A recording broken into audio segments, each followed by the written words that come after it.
क्यों लगाया जाता है टैरिफ? टैरिफ वॉर का असल कारण क्या? अमेरिका चीन ट्रेड वॉर, किसकी जीत किसकी हार? भारत को रास आई चीन अमेरिका की लड़ाई।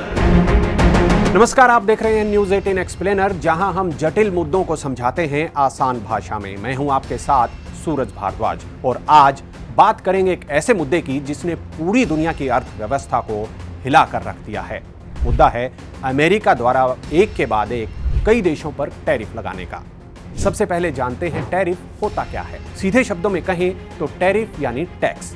जब एक देश दूसरे देश से कोई सामान खरीदता है, जैसे मोबाइल फोन, स्टील, अनाज, तो उस पर एक टैक्स लगाया जाता है।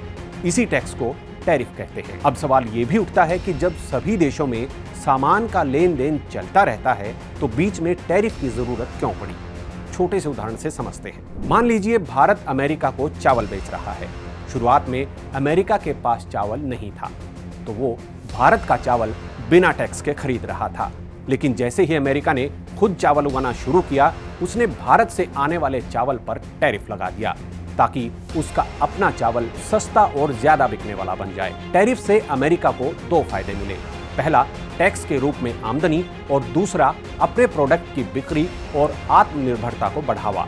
इस लिहाज से अपनी अर्थव्यवस्था को बैलेंस करने के लिए टैरिफ लगाना गलत नहीं है। पर ट्रंप के टैरिफ पर इतना बवाल क्यों? आखिर ट्रंप चाहते क्या हैं? अमेरिका के निशाने पर कौन है?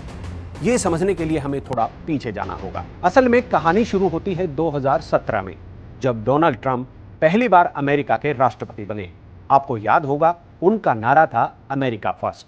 ठीक उसी तरह जैसे महात्मा गांधी ने स्वदेशी आंदोलन में विदेशी वस्तुओं के बहिष्कार का नारा दिया था, पीएम मोदी ने मेक इन इंडिया का नारा दिया था। दशकों से ट्रंप यही कहते आ रहे हैं कि अमेरिका को अपनी अर्थव्यवस्था को बचाने के लिए टैरिफ का सहारा लेना होगा। ट्रंप के पहले कार्यकाल के दौरान मार्च 2018 में भी अमेरिका ने भारत के स्टील पर 25 और एल्यूमिनियम पर 10% टैरिफ लगाया था। इतना ही नहीं, 2019 में अमेरिका ने भारत को मिलने वाला जीएसपी स्टेटस भी हटा दिया। ये एक खास दर्जा था जिससे भारत का कुछ सामान बिना टैक्स के अमेरिका में जाता था। उस समय भी भारत ने तुरंत जवाबी कार्रवाई नहीं की थी, बल्कि एक साल बाद जून 2019 में भारत में अमेरिका के 29 प्रोडक्ट्स पर टैरिफ लगाया गया था। इस बार अमेरिका ने भारत पर 26% टैरिफ लगाया है। भारत भी अमेरिका को बहुत सारी चीजें बेचता है, लेकिन ट्रंप सरकार ने इन चीजों पर टैक्स बढ़ा दिया है। भारत अमेरिका को फार्मास्यूटिकल्स, ऑटोमोबाइल, स्टील, इलेक्ट्रॉनिक्स और टेक्सटाइल जैसे प्रोडक्ट निर्यात करता है।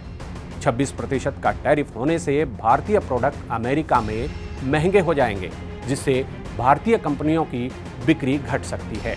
अमेरिकी कंपनियां भारत से कम सामान खरीदेंगी, जिससे भारतीय निर्यातकों को नुकसान होगा। लेकिन इस आपदा में भी भारत ने अवसर ढूंढ लिया है। भारत के commerce and industry minister Piyush Goyal ने न्यूज 18 के ही मंच पर बताया कि भारत को ट्रंप के टैरिफ से डरने की जरूरत नहीं है।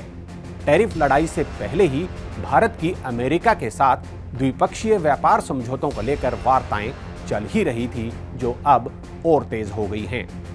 और इस बातचीत का फायदा भारत को मिलना तय है। उन्होंने ये भी कहा कि टैरिफ वॉर की समस्या की जड़ करीब 24 साल पहले WTO में चीन की एंट्री है। असल में टैरिफ वॉर और कुछ नहीं बल्कि अमेरिका और चीन के बीच चौधराहट की लड़ाई है। अमेरिका ने सबसे ज्यादा 125% टैरिफ भी चीन पर ही लगाया है। एक पुरानी कहावत है कि जब दो सांड आपस में लड़ते हैं तो शामत उनके आसपास झाड़ियों की ही आती है। आज ऐसा लग रहा है कि अमेरिका चीन के पीछे पड़ा है, लेकिन इसके लिए चीन भी उतना ही जिम्मेदार है, और ये बात भारत से बेहतर कौन जान सकता है। चीन बाजार में सस्ता माल बेचता है। चीन की बनी वस्तुओं ने हमारे मैन्युफैक्चरिंग उद्योग को भारी नुकसान पहुंचाया है। ये सिलसिला 24 साल पहले शुरू हुआ, जब चीन WTO यानी विश्व व्यापार संगठन का सदस्य बना। चीन ने कम लागत पर मैन्युफैक्चरिंग का बड़ा खेल खेला, बड़ी बड़ी फैक्ट्रियां लगाई, करोड़ों मजदूरों से सस्ते में दिन रात काम करवाया। इस माल को दुनिया भर में बेचा। अमेरिका की मार्केट पर चीन ने लगभग कब्जा कर लिया।